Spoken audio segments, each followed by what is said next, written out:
Hey, what is up, mortals? Stan here. Before we get to today's video, there's something I'd like to say. I'd like to let you all know we have a merch store. Some of the items in here are only available for a limited amount of time, so if you're interested, go to the description and check it out. Each item helps us make more content. Secondly, if this video gets 500 likes by the end of the week, we will continue this What If. Thirdly, if you didn't know, only 41.3% of you are subscribed to us, so please hit that subscribe button and click the bell icon. Now with that out of the way, let's get into the story. Today, retired #1 hero, Endeavor, was invited for advisory purposes upon a case due to her striking resemblance to the hero killer Stain from years ago. He solemnly looked at each entering hero, wherein some were just new. The remaining majority were familiar, as they collectively were known to be the class that became of great importance to the fall of League and Villains right in their first year of UA, the former Class 1A where his son belonged during those times. Above all of those, as both a retired pro hero and a father, he was most proud of Shoto, who last night snagged the #1 title. He was indeed, and truly his pride and joy has reached the stars that so ambitiously spat at him. Well, despite being the child's father, he never knew the depths of his determination and all the heroic compatibilities of his son. Especially one day he decided to save himself from him, to save others once he is more capable. But he remembers it like yesterday. UA High sports tournament approximately 5 years ago.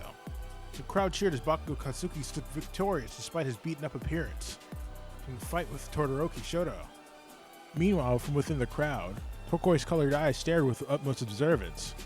Endeavor practically knew the roundabouts of his son's quirk, as he was his first mentor.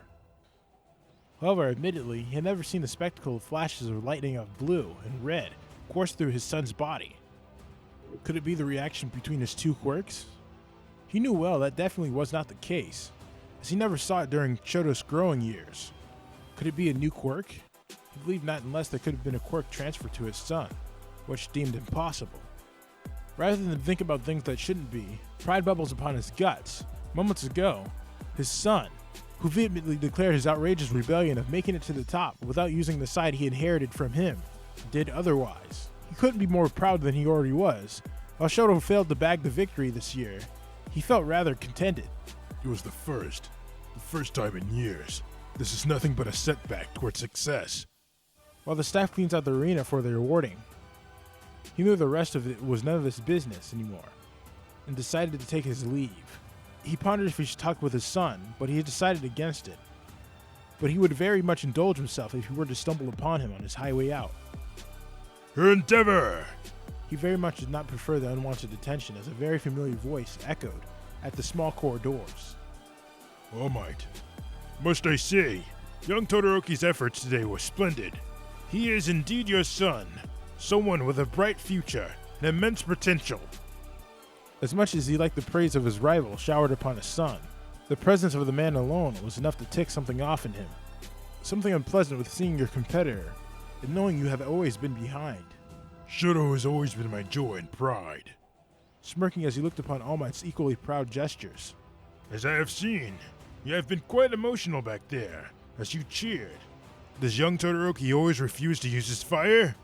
All Might knew he would come off a bit nosy, but he was the child's current mentor and stayed in UA High. He only meant well upon asking, as the kid always dodged a topic when he felt it was about to come out. Might as well add the fact that no one in class seemed to know why, or maybe now it could have changed since the conversation amidst the fight with young Bakugo. Allegedly, he assumed their conversation might have pushed the other to use fire, which is a delight in all involved parties. Shoto still thinks like a child. All Might beg to differ because the child was quite ahead from some of his peers with his beliefs. With all these rebellious phases of him refusing to use my side, on him to fight and conquer. That's why young Todoroki avoids it like the plague. That it probably is in his heart. He didn't pity his successor, but surely he did feel bad and empathetic. But it's understandable. Besides, the child is created to manifest all my beliefs in him. Endeavor then pointed his finger upon All Might, something so daring, threatening to make its way out of the hero's lips. Shoto was made to be the hero that would even surpass you, All Might. Heed my words. That child was made for that. Yagi Toshinori, pro hero All Might, the one who passed his quirk upon the child he met that fateful day at the town, just smiled. He knew of that fact maybe more of the father of the child himself, and so he knowingly smiled and proudly stood upon his response. Then I shall expect great things from young Todoroki then. To say that he was proud of his successor that day was an understatement, as he exceeded any expectation held upon the child. He certainly made him proud upon the unexpected usage of the quirk, but is more likely because of the first step he has taken to overcome the shadows that lurked from his back. The future symbol of hope shall not be easily tainted, especially from the ones that stem from his own. Afterward, Endeavor decided to reject the request of having a talk with T with the other heroes, as he did not desire to have anything to do with All Might. In addition to that, he was a little hopeful to run upon his son, in which exactly happened. His son's heroic gaze was full of words, some daring him to go on, while the majority of it was looks that screamed of anger. Are you satisfied with the fight? Of losing? In the form of probing his son to fight him back, to make him speak of himself more, in which Shoto unwillingly replied out of the social obligation to give a response. I gained something, so I can call it a win on both sides. It was unlikely of his tone to react to such, but that piqued that hero's curiosity. And what is it you gained? Freedom from you, and a chance to turn me into the hero I want to be. It was blunt, however, no more, no less, but Endeavor wasn't impressed, to say the least. How far do you suppose that rebellious outburst of yours will take, Shoto? He was condescending against his own son, just like how he belittled him when he grew up. You could barely use your fire properly because of it, because you always neglect what would bring you to the top. My powers. While the effects would stick around, now was the perfect time to take a step away and farther. So he took in a deep sigh and steadied himself. There could always be training, even if it meant training with you to rise to the top. When the situation requires it, I would comply. And he takes a step farther, small yet so significant. And as to how far I could go, he scoffed as he turned around to meet his father's eyes. His look was a full determination that lit up inside of him, like a fire that would never be contained, for as long as he breathed. The stars. That is how far I can go without your shadow, and with my powers. Shoto then turned around and left his father's supposed response to hang in the air. To say that Endeavor was left speechless was an understatement of that day. It wasn't a simple rebellious phase or outburst anymore, for he just flat out stated he'll live without him. If this day could not get any worse, as met the exit of the stadium, another teen who was seemingly beat up and stood in front of him. It was Katsuki Bakugo, this year's UA champion, the one who defeated his son. Your quirk is both strong, as it is worth to be shown off, backed up by speed, strength, stamina, and intellect towards the art of fighting. He might be the one who defeated his son, so that would mean he shares the same potential, only that his son was a step ahead. That was something Endeavor could say with certainty. I kid you not. Say something I don't know. As arrogant as he is, well, Bakugo has skills and everything to back up his claims.